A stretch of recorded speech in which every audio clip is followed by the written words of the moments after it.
손주 학원비 좀 보태줬을 뿐인데, 자식 집값에 조금 보탰을 뿐인데 세금이 몇 천만 원 나왔다고 하면 믿으시겠습니까? 설마 그게 세금이 돼요? 내 돈을 내 자식한테 준 건데요? 이렇게 말씀하시는 분들 정말 많습니다. 하지만 이 말씀이 남의 이야기가 아닙니다. 실제로 지금 이 순간에도 부모 자식 간 돈거래 때문에 3년 뒤, 5년 뒤에 국세청 고지서를 받고 밤잠을 설치는 분들이 계속 늘고 있습니다. 심지어 금액도 장난이 아닙니다. 몇백만 원이 아니라 수천만 원, 심지어 억 단위로 세금을 물게 되는 경우가 실제로 벌어지고 있습니다.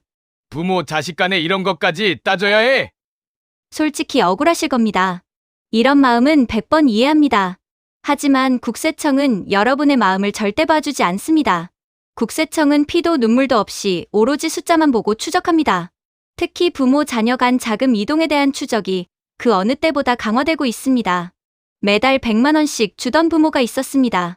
국세청은 쥐도 새도 모르게 조용히 추적하고 있다가 자녀가 집을 사거나 큰 재산을 취득하는 순간 칼날이 날아옵니다. 그렇다고 자식을 돕지 말라는 얘기가 아닙니다. 세금 한 푼 안 내고 당당하게 자녀를 도울 수 있는 방법이 분명히 존재합니다. 오늘은 그저 듣기만 하면 그 방법을 하나부터 10까지 듣기 편하게 하나도 빠짐없이 알려드리겠습니다. 첫 번째로 반드시 짚고 넘어가야 할 이야기가 있습니다. 어르신들이 가장 많이 착각하고 계시는 부분입니다. 바로 생활비와 증여의 차이입니다. 많은 분들이 이렇게 생각하십니다. 나는 한 번에 큰 돈 준 적 없어. 애들 살기 힘들다길래 매달 조금씩 보태준 것뿐이야. 그게 무슨 문제가 돼? 이 생각이 지금 가장 위험합니다. 법에는 분명히 이렇게 되어 있습니다.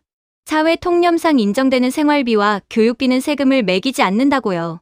그래서 다들 안심하십니다. 법에 써 있다잖아. 괜찮은 거 아니야? 아닙니다. 여기에는 아주 중요한 조건이 붙어 있습니다. 첫째, 받는 사람이 스스로 생활할 능력이 없어야 합니다. 둘째, 받은 돈이 실제로 생활에 쓰여야 합니다. 이 두 가지가 동시에 충족되지 않으면 생활비가 아니라 증여가 됩니다. 다음 질문에 대답해 보시겠습니까? 자녀가 직장을 다니고 있습니까? 월급을 받고 있습니까? 자녀의 배우자도 수입이 있습니까? 그렇다면 국세청 기준에서는 그 자녀는 이미 스스로 생활할 능력이 있는 사람입니다. 이 상태에서 부모가 매달 돈을 보내면 국세청은 이렇게 봅니다. 생활이 어려워서 도와준 게 아니라 재산을 더 얹어준 돈이다. 요즘 애들 빚도 많고 월급으로 생활이 너무 힘들어요. 부모가 자식한테 주는 게 무슨 문제인가요? 마음은 충분히 이해합니다. 하지만 국세청은 오로지 컴퓨터에 찍힌 숫자로만 판단하는 피도 눈물도 없는 곳입니다. 특히 조심하셔야 할 게 있습니다. 바로 정기송금입니다. 매달 50만 원. 이 정도야 뭐 라고 생각하시죠. 하지만 매달 50만 원이면 1년에 600만 원입니다. 10년이면 6천만 원입니다. 그리고 국세청은 이 6천만 원을 한 번에 봅니다. 조금씩 줬으니까 괜찮다는 논리는 통하지 않습니다. 그리고 결정적인 순간이 옵니다. 자녀가 집을 사거나 빚을 크게 갚습니다. 또는 주식이나 자산이 늘어납니다. 그 순간 국세청은 묻습니다. 이 돈 어디서 나왔습니까? 자녀의 소득으로 설명이 안 되면 최대 10년까지 통장을 거꾸로 뒤집습니다. 그러면 부모 계좌에서 매달 들어온 돈이 전부 보입니다. 이게 무엇인지 설명하지 못하면 그 순간부터 증여로 추정됩니다. 증여로 추정되면 어떻게 되느냐? 세금을 냅니다. 거기서 끝이 아닙니다. 신고하지 않았기 때문에 벌금이 붙습니다. 늦게 냈기 때문에 가산세가 붙습니다. 그래서 이런 일이 실제로 벌어집니다. 오래전에 보낸 5천만 원 때문에 나중에 3천만 원을 세금으로 다시 내게 됩니다. 그 돈이면 우리 부부 1년은 사는데 이 말이 절로 나옵니다. 그런 방법이 없느냐? 있습니다. 두 가지 길이 있습니다. 첫 번째, 정말 생활비로 주겠다면 그 돈이 생활비로 쓰였다는 흔적이 남아야 합니다. 식비, 공과금, 병원비 같은 데 쓴 기록이 필요합니다. 하지만 현실적으로 쉽지 않습니다.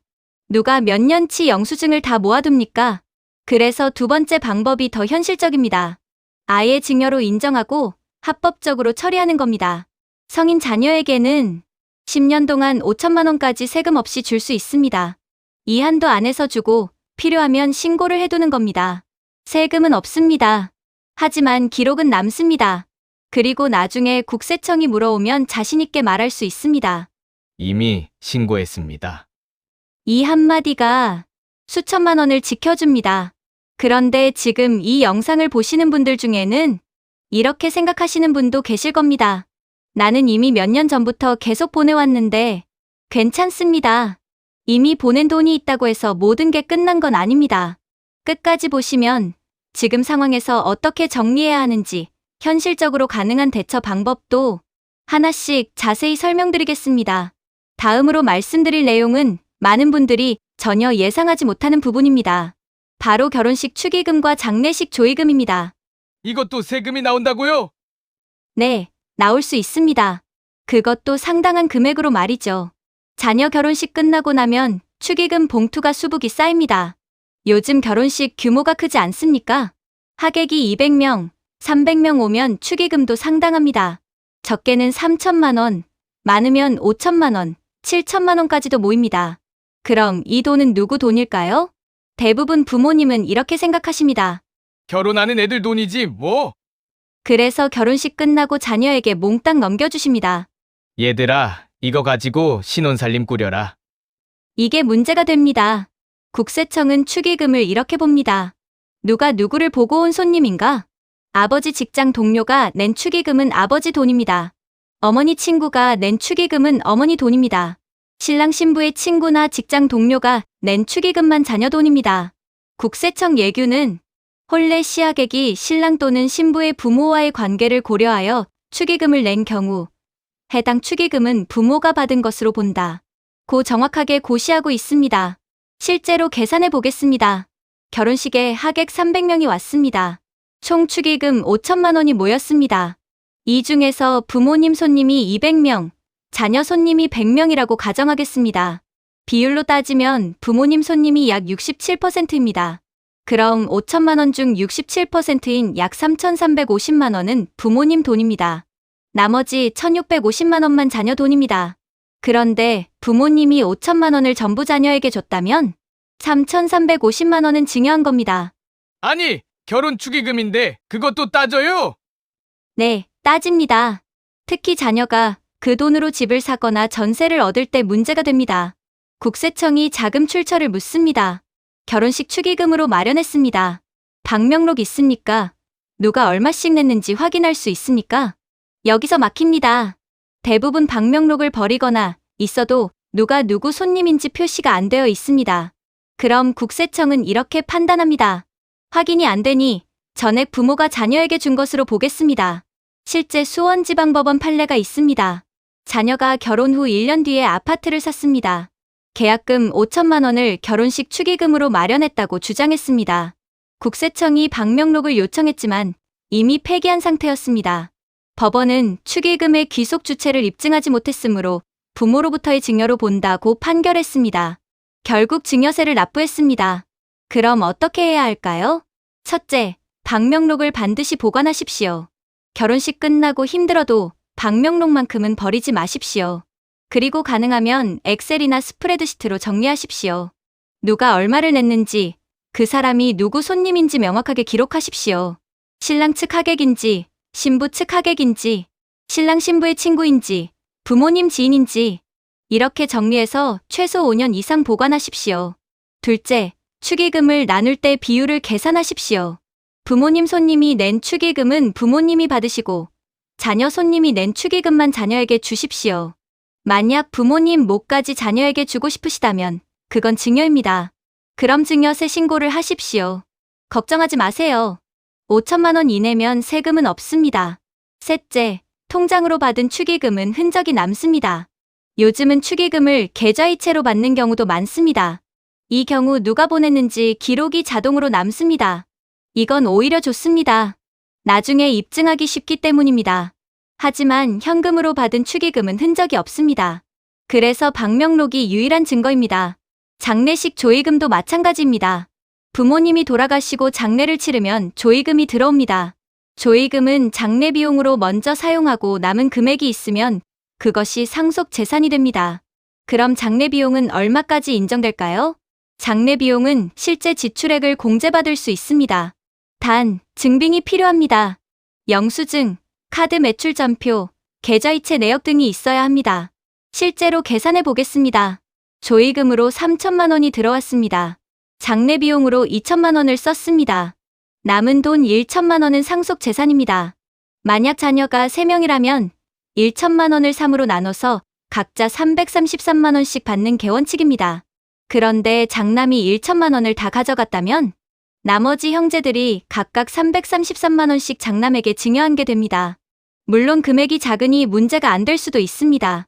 하지만 조의금이 크고 상속 재산이 많다면 이것도 다툼의 대상이 될 수 있습니다. 그럼 어떻게 해야 할까요? 첫째, 조의금 명부를 작성하고 보관하십시오. 누가 얼마를 보냈는지 기록하십시오. 계좌이체로 받은 조의금은 통장 내역으로 확인되니 괜찮습니다.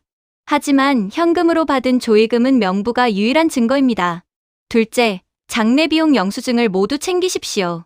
장례식장 비용, 식사 비용, 꽃 비용, 교통비 등 모든 지출 내역을 영수증이나 카드 매출 전표로 받으십시오. 현금으로 지출한 경우에도 가능하면 현금 영수증을 끊으십시오. 이런 영수증들이 나중에 장례 비용을 입증하는 자료가 됩니다. 셋째, 남은 조의금은 명확하게 정산하십시오. 상속인들끼리 협의해서 누가 얼마를 받을지 정하고 가능하면 문서로 남기십시오. 2026년 1월 1일 누구누구의 장례 후 남은 조의금 땡땡만 원을 상속인 3인이 균등하게 분배하기로 함. 이런 식으로 간단하게라도 적어두십시오. 나중에 형제 간 다툼도 막을 수 있고 세무조사가 나왔을 때도 명확하게 설명할 수 있습니다. 축의금과 조의금, 별것 아닌 것 같지만 금액이 모이면 상당합니다. 그리고 이 돈이 자녀의 재산 형성에 중요한 역할을 하는 경우가 많습니다. 그래서 국세청도 이 부분을 주의 깊게 봅니다. 미리 준비하지 않으면 나중에 설명하기 어렵습니다. 이제 여러분은 내가 지금 위험한 상황인가 늘 어느 정도 파악하셨을 겁니다. 그럼 이제 가장 중요한 부분으로 넘어가겠습니다. 바로 부부 사이의 돈 거래입니다. 내 마누라 통장에 돈 넣어주는데 무슨 세금이야? 부부는 한 몸인데 그것까지 따지면 말이 돼. 마음은 이해합니다. 하지만 세법은 부부를 별개의 납세 의무자로 봅니다. 그리고 여기에도 증여세가 적용됩니다. 다행히 부부 사이에는 공제 한도가 큽니다. 세법에 따르면 배우자로부터 증여받은 재산은 10년간 6억 원까지 공제됩니다. 자녀는 5천만 원인데 배우자는 6억 원입니다. 훨씬 큽니다. 그래서 많은 분들이 방심하십니다. 6억까지 괜찮다니까 걱정 없겠네. 하지만 문제는 금액이 아니라 자금의 성격입니다. 가장 흔한 실수가 이겁니다. 남편이 돈을 벌어옵니다. 아내가 가게를 관리하면서 알뜰하게 저축합니다. 그렇게 10년, 20년 모아서 아내 명의 통장에 3억 원이 쌓였습니다. 그리고 그 돈으로 아내 명의로 상가를 샀습니다. 아름다운 이야기입니다. 하지만 국세청은 이렇게 봅니다. 남편이 번 돈을 아내에게 줬구나. 증여다. 아니요. 이건 생활비 아껴서 모은 거예요. 이 항변이 통할까요? 쉽지 않습니다. 대법원 판결을 보시면 이렇게 나와 있습니다. 배우자 일방이 다른 일방의 명의로 재산을 취득한 경우 그 재산의 취득 자금이 누구의 소득인지를 따져서 증여 여부를 판단한다. 즉, 돈을 번 사람이 누구냐가 중요합니다. 남편이 월급을 받아서 아내에게 생활비를 줬습니다. 아내가 그 생활비를 아껴서 저축했습니다. 이 저축한 돈은 누구 돈일까요? 국세청은 여전히 남편 돈으로 봅니다. 왜냐하면 원천이 남편의 소득이기 때문입니다. 생활비는 쓰라고 주는 돈입니다. 쓰고 남으면 남편에게 돌려주거나 아니면 남편 명의로 저축해야 합니다. 그걸 아내가 가져서 아내 명의로 재산을 취득했다면 그건 증여입니다. 그럼 생활비 아낀 것도 증여예요? 법적으로는 그렇게 볼 수 있습니다. 하지만 현실적으로 모든 경우에 문제가 되는 건 아닙니다. 작은 금액이라면 국세청도 일일이 따지지 않습니다. 문제는 큰 재산을 취득할 때 발생합니다. 예를 들어 보겠습니다. 서울에 10억짜리 아파트를 아내 명의로 샀습니다. 돈은 남편이 100% 다 냈습니다. 6억 공제받고 나면 4억 원에 대해 증여세를 내야 합니다. 4억 원의 10%면 4천만 원입니다. 여기에 누진공제 1천만 원 빼면 3천만 원입니다. 세금이 적지 않습니다. 그럼 공동명의로 하면 되지 않나요? 공동명의도 조심해야 합니다. 10억짜리 집을 남편과 아내 5대5로 공동명의했습니다. 하지만 돈은 남편이 100% 다 냈습니다. 이 경우 남편이 아내 목 5억 원어치를 사준 겁니다. 6억 공제 한도 안에 들어오니 세금은 없습니다. 하지만 6억 한도 중 5억을 이미 썼습니다. 나중에 남편이 아내에게 또 다른 재산을 넘기려고 하면 남은 한도는 1억 원밖에 없습니다. 10년 안에 1억 원을 초과하는 순간 세금을 내야 합니다. 더 중요한 건 6억 공제는 10년마다 리셋되는 게 아니라 10년 동안 누적됩니다. 2020년에 2억 줬고 2025년에 3억 줬다면 합쳐서 5억입니다. 아직 6억 한도 안에 들어오니 세금은 없습니다. 하지만 2028년에 2억을 또 주면 총 7억이 됩니다. 6억 넘는 1억에 대해 세금을 냅니다. 그럼 어떻게 해야 할까요? 첫째, 생활비와 저축을 분리하십시오. 생활비는 아내 명의 통장으로 받아서 실제로 생활에 쓰십시오. 식비, 공과금, 교육비, 의료비 등에 쓰고 기록을 남기십시오. 하지만 저축이나 투자를 목적으로 하는 돈은 처음부터 소득자 명의로 관리하십시오. 남편이 번 돈이면 남편 명의로 저축하십시오. 이렇게 해야 나중에 문제가 없습니다. 둘째, 부동산을 살 때 출자 비율과 명의 비율을 일치시키십시오. 10억짜리 집을 사는데 남편이 7억, 아내가 3억을 냈다면 명의도 7대 3으로 하십시오. 이렇게 하면 증여 문제가 발생하지 않습니다. 만약 아내 명의를 더 늘리고 싶다면 그건 증여입니다. 그럼 증여세 신고를 하십시오. 6억 한도 안에 들어오면 세금은 없지만 신고는 해야 합니다. 셋째, 배우자에게 큰 돈을 줄 때는 신고를 하십시오. 어차피 세금 안 내는데 신고를 왜 해요? 신고를 하면 두 가지 이점이 있습니다. 하나는 증거가 남습니다. 나중에 국세청이 물어봐도 저는 신고했습니다라고 당당하게 말할 수 있습니다. 다른 하나는 10년 카운트다운이 시작됩니다. 2025년에 3억을 주고 신고했다면 2035년부터는 다시 6억을 줄 수 있습니다. 하지만 신고를 안 하면 10년 기산점이 명확하지 않습니다. 특히 맞벌이 부부라면 더욱 조심해야 합니다. 남편 소득, 아내 소득이 각각 따로 있으니 재산을 취득할 때 누구 돈으로 샀는지 명확하게 구분해야 합니다. 그렇지 않으면 나중에 증여 문제가 발생할 수 있습니다. 다음으로 말씀드릴 내용은 이것만 제대로 하면 세금을 안 낼 수 있는 결정적인 부분입니다. 바로 차용증 이야기입니다. 이 말을 들으면 많은 분들이 이렇게 반응하십니다. 부모 자식 간에 무슨 차용증이야. 그렇게까지 하면 너무 각박하지 않나. 하지만 분명히 말씀드리겠습니다. 차용증은 정을 깨는 종이가 아닙니다. 차용증은 내 자식을 세금 문제에서 지켜주는 방패입니다. 국세청의 기본 시선은 단순합니다. 부모 자식 사이에 오간 돈은 일단 증여로 본다는 겁니다. 이 시선을 바꾸려면 말이 아니라 증거가 필요합니다. 그 증거의 출발점이 바로 차용증입니다. 그런데 여기서 또 하나의 함정이 있습니다. 아무렇게나 쓴 차용증은 없는 것보다 더 위험할 수 있다는 점입니다. 조사관들은 하루에도 수십 건의 차용증을 봅니다. 진짜인지 급하게 만든 것인지 보는 순간 감이 옵니다. 그래서 차용증은 제대로 써야 합니다. 차용증에는 꼭 들어가야 할 내용들이 있습니다. 금액이 얼마인지, 언제 빌렸는지, 언제까지 갚을 것인지, 이자를 얼마로 할 것인지, 그리고 이자를 어떻게 줄 것인지. 이 5가지가 빠지면 차용증은 힘을 잃습니다. 특히 중요한 건 이자입니다. 이자가 없는 차용증은 차용증이 아닙니다. 종이에 아무리 멋지게 써 있어도 이자를 주지 않으면 빌린 게 아니라 그냥 준 돈으로 보입니다. 그래서 이자율은 현실적인 수준으로 정해야 합니다. 너무 낮아도 안 되고 말도 안 되게 높아도 안 됩니다. 은행에서 빌렸다면 이 정도는 냈겠구나 싶은 수준. 그 정도면 충분합니다. 예를 들어 1억 원을 빌려줬다면 매달 20만 원대 이자. 이 정도는 현실적입니다. 그리고 여기서 가장 중요한 포인트가 나옵니다. 이자는 반드시 통장으로 받아야 합니다. 차용증보다 더 중요한 게 바로 통장 기록입니다. 매달 같은 날, 같은 금액이 부모 통장으로 들어와야 합니다. 그리고 이체 메모에는 반드시 흔적을 남겨야 합니다. 차용금 이자, 대여금 이자, 이 한 줄이 나중에 엄청난 힘을 가집니다. 조사관이 통장을 보다가 매달 같은 날, 같은 메모를 발견하면 의심할 이유가 사라집니다. 반대로 이런 경우는 바로 걸립니다. 차용증은 있는데 이자를 한 번도 안 받은 경우입니다. 이 순간부터 차용증은 방패가 아니라 의심의 증거가 됩니다. 서류는 만들어놨는데 실제로는 안 지켰구나. 이렇게 보이기 때문입니다. 다음으로 중요한 게 시간의 흔적입니다. 차용증을 썼다면 그날 바로 사진을 찍으십시오. 그리고 본인 이메일과 자녀 이메일로 보내십시오. 제목에는 날짜를 적으십시오. 차용증이 아니라 몇 년 몇 월 며칠 차용증. 이유는 간단합니다. 이메일에는 시간이 남습니다. 나중에 만들어 붙인 서류인지 그때 실제로 작성된 문서인지 한눈에 드러납니다.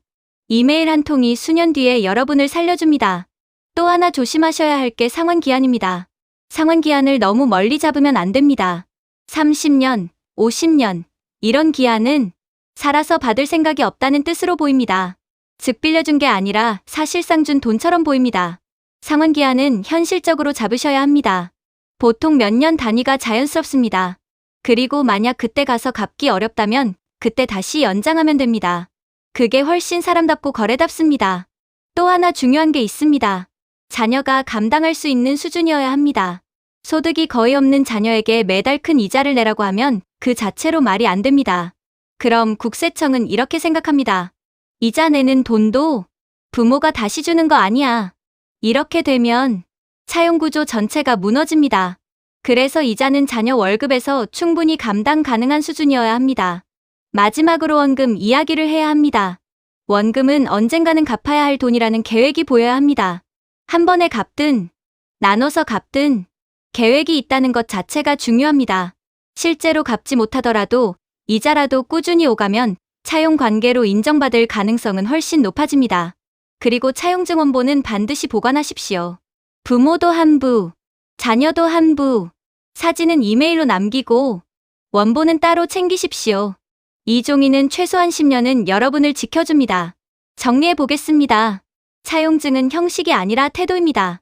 빌린 사람처럼 행동하고 빌려준 사람처럼 행동하면 국세청도 그 관계를 그대로 봅니다. 하지만 서류만 있고 실제 거래가 없으면 그 순간부터 차용증은 가장 위험한 종이가 됩니다. 이어서 말씀드릴 내용은 차용증을 쓸 때 절대 하지 말아야 할 실수들입니다. 앞에서 완벽한 차용증 작성법을 배우셨습니다. 하지만 아무리 잘 써도 한 가지 실수 때문에 모든 게 물거품이 될 수 있습니다. 국세청 조사관들이 가장 먼저 확인하는 게 뭔지 아십니까? 바로 이 차용증이 진짜인가, 가짜인가입니다. 진짜 차용증과 가짜 차용증을 구분하는 포인트가 있습니다. 그 포인트만 피하시면 됩니다. 첫째, 상환기한은 연령을 고려해 현실적으로 정하십시오. 70대의 30년 상환기한은 비현실적입니다. 60대는 10년, 70대는 5년에서 7년, 80대는 3년 정도가 적당합니다. 기한이 지나면 재계약으로 연장하면 됩니다. 둘째, 이자 없는 차용증을 쓰지 마십시오. 이자 받기가 좀 그래서 무이자로 하면 안 될까 하시는 분들 계십니다. 안 됩니다. 무이자 대출은 그 자체로 증여입니다. 상속세 및 증여세법에 명확히 나와 있습니다. 금전을 무상으로 빌려주거나 낮은 이율로 대여해서 발생한 이익도 증여로 봅니다. 쉽게 말해서 이자를 안 받으면 그 이자만큼을 증여한 겁니다. 1억 원을 무이자로 빌려줬다면 시중 금리 3%로 계산해서 연 300만 원의 이자 이익을 증여한 것으로 봅니다. 10년이면 3천만 원입니다. 이것도 증여세 과세 대상입니다. 국세청도 부모가 자녀에게 무이자로 금전을 대여한 경우 시중 금리와의 차액은 증여 이익으로 본다고 분명히 밝히고 있습니다. 다만 예외가 있습니다. 차용 금액이 작고 증여 이익이 연간 1천만 원 미만이면 과세하지 않습니다. 하지만 애초에 이자를 받는 게 훨씬 안전합니다. 시중금리 수준으로 이자를 받으면 아무 문제가 없습니다. 셋째, 대출을 대신 갚아주지 마십시오. 자녀가 은행 대출이 있습니다. 이자가 높아서 힘들어합니다. 부모님이 보시기에 안타깝습니다. 그래서 은행에 직접 가서 자녀 대출금을 싹 갚아주십니다. 이게 엄청나게 위험합니다. 은행 입금 기록에 입금자 이름이 찍힙니다. 홍길동, 아버지 이름이 그대로 나옵니다. 이건 내가 대신 갚아줬다고 광고하는 꼴입니다. 빼도 박도 못하는 증여입니다.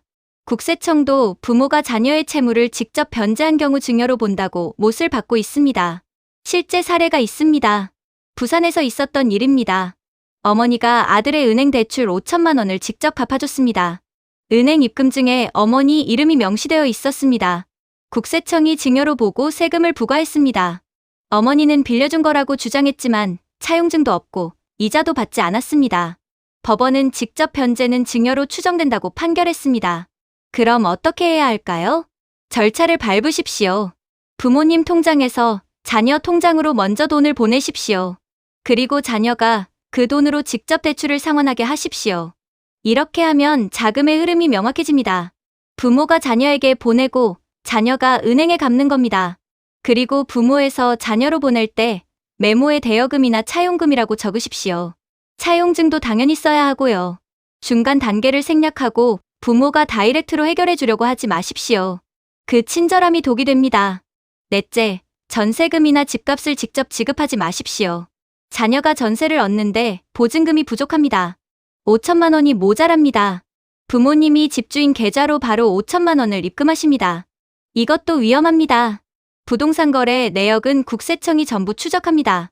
특히 전세 계약서에는 보증금 입금자 정보가 들어갑니다. 나중에 자녀가 집을 살 때 전세 보증금 출처를 묻습니다. 부모님이 직접 집주인께 입금했습니다. 라고 답하면 끝입니다. 이건 증여입니다. 올바른 방법은 이렇습니다. 부모님이 자녀에게 5천만 원을 송금합니다. 이때 차용증을 씁니다. 자녀가 그 돈으로 집주인에게 전세 보증금을 입금합니다. 전세 계약서상 입금자는 자녀 본인이 됩니다. 이렇게 해야 나중에 문제가 없습니다. 다섯째, 상환 능력이 없는 사람에게 빌려주지 마십시오. 소득이 전혀 없는 대학생 자녀에게 1억 원을 빌려줬습니다. 매달 이자 25만 원 받기로 했습니다. 자녀가 어떻게 이자를 냅니까? 아르바이트로 월 80만 원 버는데 생활비도 써야 하고 학비도 내야 하는데 이자 25만 원을 어떻게 냅니까? 결국 부모가 또 돈을 줘서 이자를 내게 하는 겁니다. 이건 자전거 돌리기입니다. 국세청이 이걸 모를까요? 다 압니다. 국세청도 차용인이 이자나 원금을 상환할 능력이 없음에도 불구하고 차용증을 작성한 경우 진정한 금전 대차로 보기 어렵다고 분명히 밝히고 있습니다. 자녀에게 안정적인 소득이 없다면 차라리 증여로 정리하십시오. 5천만 원 한도 안에서 증여 신고를 하고 당당하게 주십시오. 무리하게 차용으로 위장하려다가 나중에 더 큰 문제가 생깁니다. 여섯째, 문서를 절대 조작하지 마십시오. 이건 정말 중요합니다.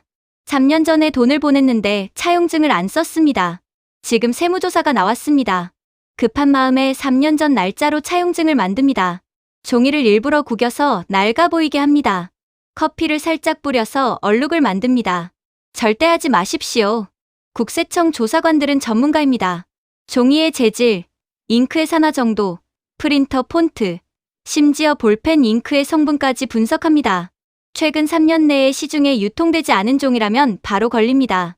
문서 위조로 적발되면 어떻게 될까요?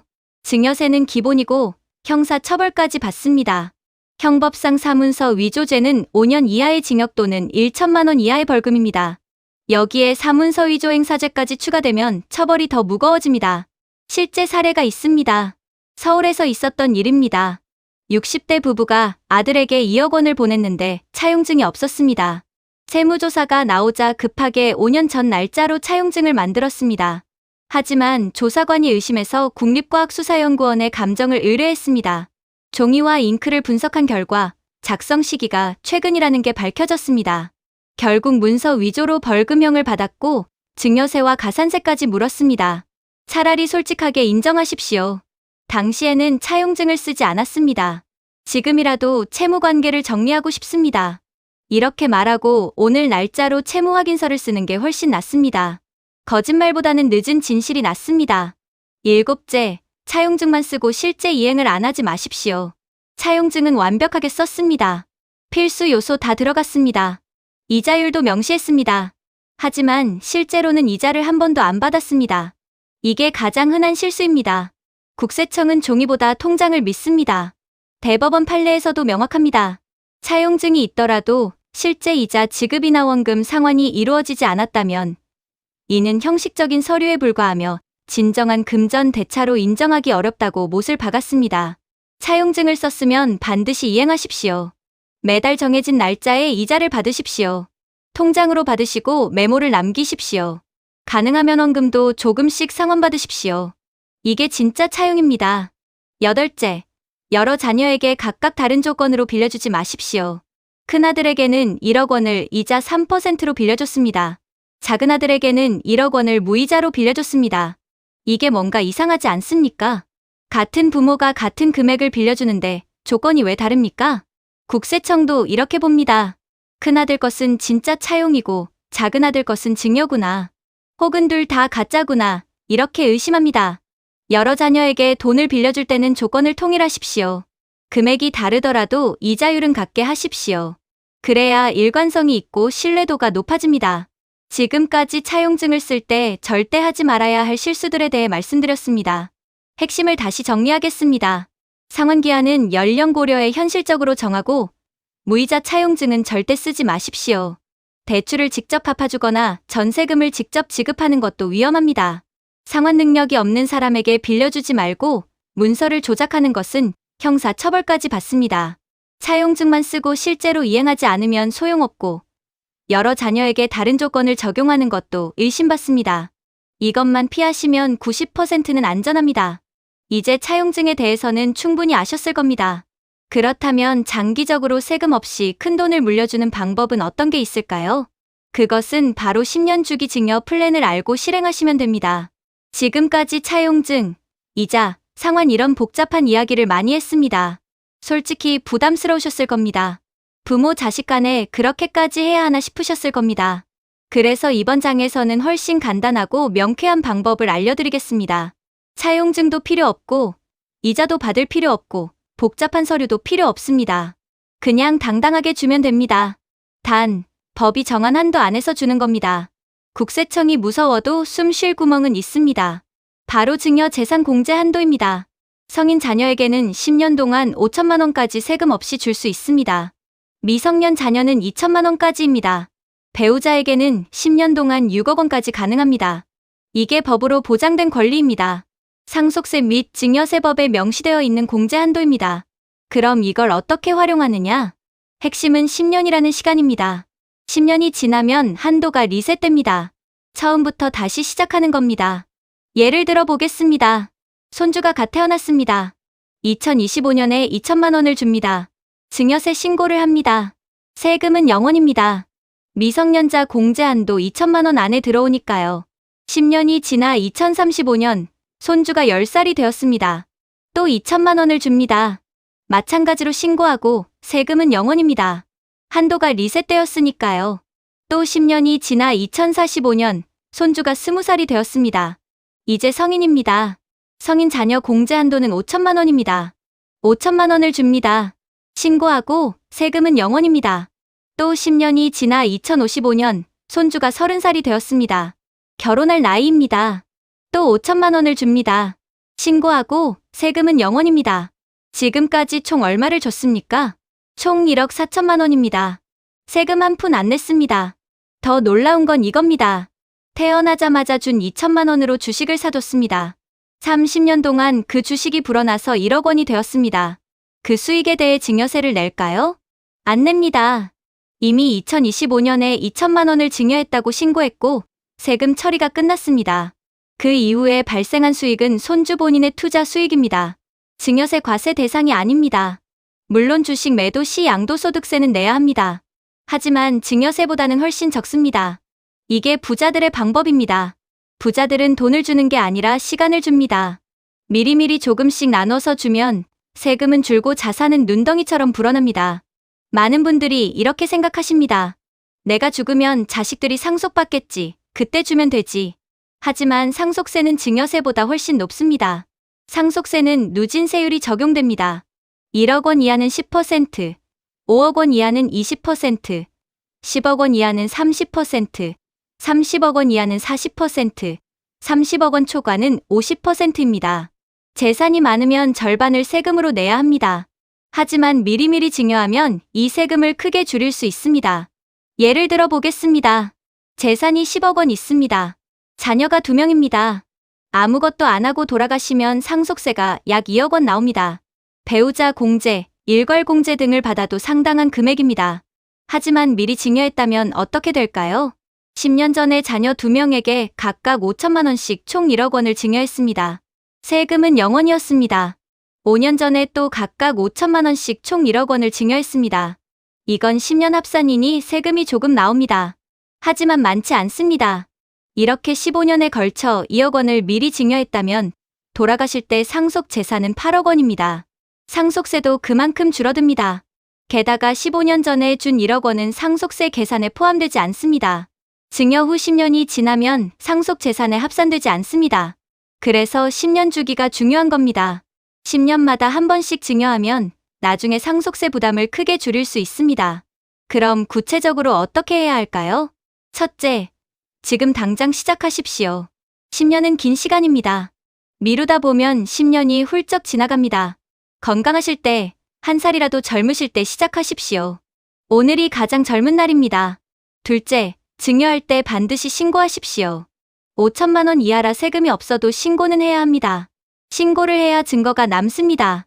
나중에 국세청이 물어봐도 저는 신고했습니다. 여기 증거 있습니다. 이렇게 당당하게 말할 수 있습니다. 신고는 홈택스에서 할 수 있습니다. 어렵지 않습니다. 홈택스 접속해서 신고, 납부 메뉴로 들어가십시오. 세금 신고에서 증여세 신고를 클릭하십시오. 증여일, 증여 재산 가액, 증여자와 수증자 정보를 입력하십시오. 5천만 원 이하라면 세액이 0원으로 나옵니다. 신고서를 제출하면 끝입니다. 납부할 세금이 없으니 신고만 하면 됩니다. 신고 기한은 증여일이 속한 달의 말일부터 3개월 이내입니다. 2025년 1월 15일에 증여했다면 2025년 4월 30일까지 신고하면 됩니다. 기한 내에 신고하면 신고세액공제 3%를 받을 수 있습니다. 물론 세금이 0원이면 공제받을 것도 없지만 성실신고의 증거가 됩니다. 셋째, 증여 시점을 전략적으로 선택하십시오. 자녀가 어릴 때 주는 게 유리합니다. 왜냐하면 그 돈이 불어날 시간이 많기 때문입니다. 갓 태어난 손주에게 2천만 원을 주고 주식이나 펀드에 투자해 놓으면 30년 후에는 몇 배로 불어날 수 있습니다. 그 수익은 손주 것입니다. 증여세 과세 대상이 아닙니다. 넷째, 증여 재산의 종류를 다양화하십시오. 현금만 줄 필요는 없습니다. 주식, 펀드, 부동산, 예금 등 다양한 형태로 줄 수 있습니다. 특히 앞으로 가치가 오를 것 같은 자산을 미리 증여하면 유리합니다. 예를 들어 지금 씨가 5천만 원짜리 부동산을 증여했는데 10년 후에 1억 원이 되었다면 5천만 원에 대해서만 증여세 처리가 끝났습니다. 나머지 5천만 원의 상승분은 자녀의 재산 증가입니다. 증여세 과세 대상이 아닙니다. 다섯째, 손주에게 직접 증여하는 것도 고려하십시오. 자녀를 건너뛰고 손주에게 바로 주는 겁니다. 이걸 세대 생략 증여라고 합니다. 손주도 공제 한도가 있습니다. 미성년 손주는 2천만 원, 성인 손주는 5천만 원입니다. 다만 할증 과세가 있습니다. 세대를 건너뛰면 계산된 증여세의 30%를 더 붙입니다. 하지만 5천만 원 이하라면 어차피 세금이 0원이니 할증도 0원입니다. 문제 없습니다. 손주에게 직접 주면 좋은 점이 있습니다. 상속 단계를 하나 줄일 수 있습니다. 할아버지가 아버지에게 물려주고 아버지가 아들에게 물려주면 2번 세금을 냅니다. 하지만 할아버지가 손주에게 바로 물려주면 한 번만 냅니다. 장기적으로 보면 세금을 크게 절약할 수 있습니다. 여섯째, 배우자 공제도 전략적으로 활용하십시오. 배우자에게는 10년간 6억 원까지 세금 없이 줄 수 있습니다. 만약 재산 대부분이 한쪽 배우자 명의로 되어 있다면 미리 다른 배우자에게 나눠주는 게 유리합니다. 왜냐하면 상속세는 한 사람이 돌아가실 때 한 번에 계산되기 때문입니다. 재산이 한쪽에 몰려 있으면 세율이 높아집니다. 하지만 미리 배우자에게 나눠뒀다면 나중에 각각 상속할 때 세율이 낮아집니다. 예를 들어 보겠습니다. 남편 명의 재산이 15억 원입니다. 아내 명의 재산은 없습니다. 남편이 돌아가시면 상속세가 약 5억 원 나옵니다. 하지만 미리 아내에게 6억 원을 증여했다면 남편 재산 9억 원, 아내 재산 6억 원으로 나뉩니다. 나중에 남편이 돌아가실 때 상속세는 약 2억 원으로 줄어듭니다. 3억 원을 절약하는 겁니다. 일곱째, 10년 주기를 놓치지 마십시오. 달력에 표시해 두십시오. 2025년 1월에 증여했다면 2035년 1월이 되면 또 증여할 수 있습니다. 10년이 지나는 시점을 놓치지 마십시오. 10년 1개월이 지났다고 한도가 리셋되는 게 아닙니다. 정확히 10년입니다. 증여일이 속한 달의 말일부터 10년입니다. 2025년 1월 15일에 증여했다면 2025년 1월 31일부터 10년을 셉니다. 2035년 2월 1일부터 다시 증여할 수 있습니다. 여덟째, 기록을 철저히 남기십시오. 증여신고서, 증여계약서, 통장 이체 내역, 모두 보관하십시오. 최소 10년 이상 보관하십시오. 나중에 상속이 발생했을 때 이 기록들이 중요한 증거가 됩니다. 특히 10년 전에 증여했다는 걸 입증해야 상속 재산에 합산되지 않습니다. 증거가 없으면 입증하기 어렵습니다. 지금까지 10년 주기 증여 플랜에 대해 말씀드렸습니다. 핵심을 다시 정리하겠습니다. 성인 자녀 10년간 5천만 원, 미성년 자녀 10년간 2천만 원, 배우자 10년간 6억 원까지 세금 없이 줄 수 있습니다. 10년마다 한도가 리셋되니 장기적으로 큰 돈을 세금 없이 물려줄 수 있습니다. 반드시 신고하고 증거를 남기고 10년 주기를 놓치지 마십시오. 이 방법은 복잡한 차용증도 필요 없고 이자도 받을 필요 없습니다. 그냥 법이 허용하는 한도 안에서 당당하게 주면 됩니다. 하지만 여기서 가장 중요한 전제가 하나 있습니다. 아무리 자녀가 소중해도 여러분의 노후가 먼저입니다. 제가 정말 드리고 싶은 말씀은 이겁니다. 세금 아끼려다 내 노후가 비참해지면 안 됩니다. 자식 돕다가 내가 자식 신세를 지면 안 됩니다. 많은 어르신들이 똑같은 실수를 하십니다. 재산을 미리미리 자녀에게 넘겨주십니다. 세금도 아끼고 자녀도 돕고 일석이조라고 생각하십니다.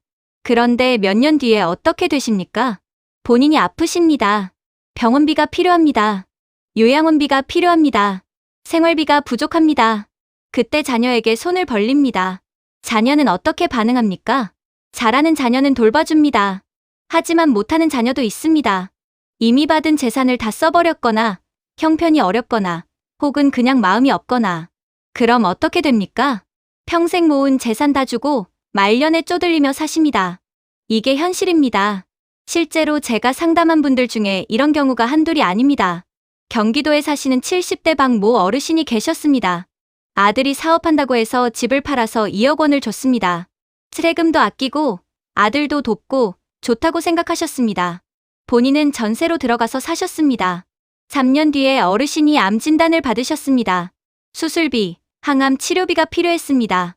아들에게 연락했습니다. 아들 사업이 망했습니다. 돈이 없습니다. 어르신은 전세 보증금을 빼서 치료비를 댔습니다. 그리고 월세로 이사 가셨습니다. 지금도 월세 살면서 기초생활수급자로 살고 계십니다. 2억 원을 아들에게 줬는데 정작 본인은 국가 지원을 받으며 사십니다. 이게 과연 옳은 일입니까? 또 다른 경우도 있습니다. 서울에 사시는 80대 김 모 어르신입니다. 딸이 새집 쓰십니다. 재산을 미리 딸들에게 나눠주셨습니다. 상속세 아끼려고요. 본인은 작은 집 하나만 남기고 다 주셨습니다. 몇 년 뒤에 어르신이 치매에 걸리셨습니다. 요양원에 가야 했습니다. 요양원비가 한 달에 300만 원입니다. 딸들에게 부탁했습니다. 큰딸은 시댁 눈치가 보인다며 못 낸다고 했습니다. 둘째 딸은 남편이 실직해서 형편이 어렵다고 했습니다. 셋째 딸은 자기만 왜 다 떠맡아야 하느냐고 화를 냈습니다.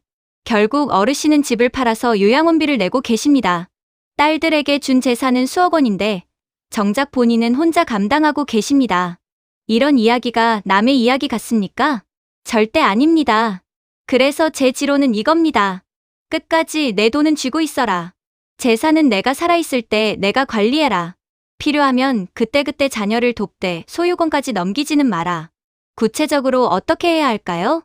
첫째, 내 노후 자금을 먼저 계산하십시오. 지금부터 얼마나 더 사실지 모릅니다.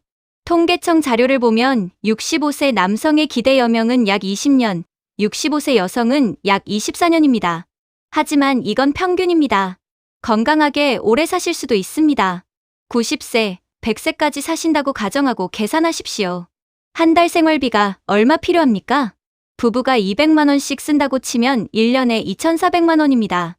20년이면 4억 8천만 원입니다. 여기에 병원비, 요양비, 예비비까지 더하면 최소 6억은 필요합니다. 지금 재산이 10억이라면 6억은 절대 건드리지 마십시오. 남은 4억 원으로 자녀를 도우십시오. 그것도 한 번에 다 주지 말고 조금씩 나눠서 주십시오. 둘째, 주거 공간은 절대 포기하지 마십시오. 살던 집을 팔아서 자녀에게 주지 마십시오. 집은 단순한 재산이 아닙니다. 생활의 터전입니다. 안정감의 근원입니다. 집이 있으면 월세 걱정이 없습니다. 설령 돈이 다 떨어져도 살 곳은 있습니다. 하지만 집까지 팔아서 자녀에게 줬다가 나중에 월세 전전하게 되면 정신적으로 무너집니다.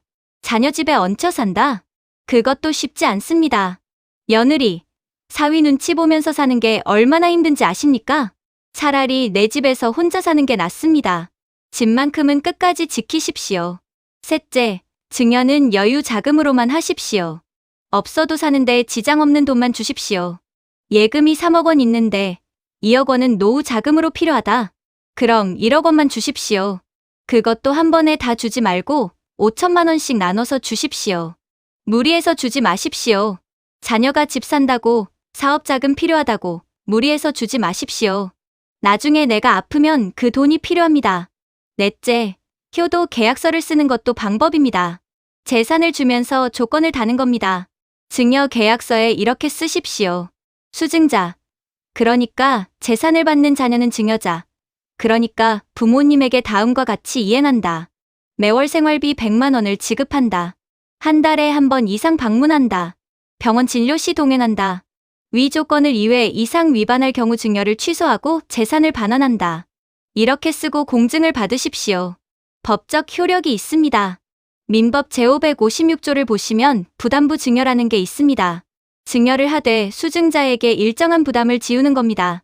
수증자가 부담을 이행하지 않으면 증여를 취소할 수 있습니다. 이게 치사한 게 아닙니다. 서로를 지키는 안전장치입니다. 자녀에게도 책임감을 주고 부모님도 최소한의 보호를 받는 겁니다. 다섯째, 증여하고 10년 안에 돌아가시면 의미가 없습니다. 상속세 및 증여세법을 보시면 상속 개시 전 10년 이내에 상속인에게 증여한 재산은 상속 재산에 합산된다고 되어 있습니다. 쉽게 말해서 돌아가시기 10년 전에 자녀에게 준 돈은 다시 상속 재산에 포함됩니다. 세금 아끼려고 미리 줬는데 10년 안에 돌아가시면 소용없습니다. 그래서 증여는 건강하실 때, 한 살이라도 젊으실 때 하는 게 맞습니다. 하지만 무리는 하지 마십시오. 건강이 안 좋으신데 억지로 증여하지 마십시오. 그냥 편하게 가지고 계시다가 상속으로 넘기는 것도 방법입니다. 상속세 공제도 상당합니다. 배우자가 있으면 최소 10억 원은 공제받습니다. 배우자 공제 5억 원, 일괄 공제 5억 원 합치면 10억 원입니다. 재산이 10억 원 이하라면 상속세가 거의 없습니다. 굳이 무리해서 증여할 필요가 없습니다. 여섯째, 자녀를 믿되 의심도 하십시오. 자녀가 효자, 효녀라고 믿습니다. 지금은 맞을 수도 있습니다. 하지만 미래는 모릅니다. 자녀의 배우자가 어떤 사람인지 모릅니다. 며느리, 사위가 자녀를 부추길 수도 있습니다. 자녀가 경제적으로 어려워지면 마음이 변할 수도 있습니다. 사람은 변합니다. 특히 돈 앞에서는 더 변합니다. 그래서 끝까지 소유권은 내가 쥐고 있어야 합니다. 도와주되 통제권은 놓지 마십시오. 일곱째, 국가 제도를 활용하십시오. 기초연금, 노인장기요양보험, 기초생활보장제도 등 다양한 제도가 있습니다. 재산을 다 주고 나서 이런 제도의 혜택을 받으려고 하는 분들도 계십니다. 하지만 이건 본말이 전도된 겁니다. 재산이 있으면 이런 혜택을 못 받으니까 미리 재산을 처분한다. 이건 위험한 발상입니다. 국가 제도는 정말 어려운 사람을 위한 최소한의 안전망입니다. 그걸 노리고 재산을 처분하는 건 옳지 않습니다. 그리고 국가도 이걸 압니다. 재산을 임의로 처분하거나 증여한 경우 일정 기간 동안 급여를 제한합니다. 국민기초생활보장법에 따르면 재산을 처분한 날로부터 일정 기간 동안 수급 자격이 제한될 수 있습니다. 편법은 통하지 않습니다. 여덟째, 건강이 최고의 재산입니다. 아무리 돈이 많아도 건강하지 않으면 소용없습니다. 건강할 때는 돈이 별로 안 듭니다. 하지만 아프면 돈이 엄청나게 듭니다. 암 치료, 심장질환, 뇌졸중 같은 큰 병에 걸리면 수천만 원이 들어갑니다. 요양원에 가면 한 달에 200만 원에서 300만 원씩 나갑니다. 자녀에게 돈 줄 생각하지 마시고 본인 건강 관리에 투자하십시오. 정기 검진 받으시고 운동하시고 건강한 식사하십시오. 건강하게 오래 사시는 게 자녀에게 줄 수 있는 최고의 선물입니다. 자녀 입장에서도 부모님이 건강하게 오래 사시는 게 더 좋습니다. 부모님 병수발하느라 직장 그만두고 간병비 대느라 재산 날리는 것보다 부모님이 건강하게 사시는 게 훨씬 낫습니다. 지금까지 노후 우선 원칙에 대해 말씀드렸습니다. 핵심을 다시 정리하겠습니다. 내 노후 자금을 먼저 확보하고 주거 공간은 절대 포기하지 말고 여유 자금으로만 증여하십시오. 효도 계약서를 쓰는 것도 방법이고 건강하실 때 증여하되 무리하지 마십시오. 자녀를 믿되 통제권은 놓지 말고 건강이 최고의 재산입니다. 세금 아끼는 것도 중요하지만 여러분의 노후가 더 중요합니다. 여러분이 건강하고 풍요롭게 사시는 것이 자녀에게 줄 수 있는 최고의 유산입니다. 오늘 긴 시간 동안 함께 해주셔서 정말 고맙습니다. 오늘도 마음 편안한 하루 보내시고 여러분의 노후가 평안하고 풍요롭기를 진심으로 기원합니다.